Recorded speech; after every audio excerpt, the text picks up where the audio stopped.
Hello guys, welcome to our part 2 Shivratri. तर तुमचं स्वागत आहे शिवरात्री पार्ट 2 मध्ये। तर तुम्हाला माहिती आहे की मी शिवलिंग बनवणार होती। तर शिवलिंगसाठी जी आहे ना, मी माती ऑलरेडी बनवून ठेवली थोडी बहुत, पण ॲक्च्युअलमध्ये काय झालं, ते माती झाली आहे खूप गिल्ली, त्यामुळे मी तिला टेरेसवर ठेवलं। म्हणजे टेरेसवर ठेवलं आहे ते, म्हणजे त्याला थोडा वेळ ठेवायला लागेल बघा।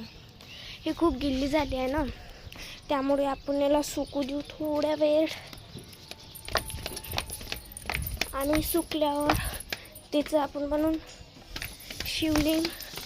सो मी तुम्हाला ते दुसऱ्या व्हिडिओमध्ये शेअर करेन की शिवलिंग कसा बनलं होतं, कारण की आता मी ते नाही करू शकत शेअर, बिकॉज ते वाढायचं आहे सध्या, त्यामुळे। तर याच्या पहिलेचा व्हिडिओ बघितला असेल त्याला लाईक सबस्क्राईब, ह्या व्हिडिओला लाईक सबस्क्राईब, आणि आपल्या शिवलिंगला लाईक सबस्क्राईब आणि शेअर जरूर करून जा, हे पक्का। So bye guys.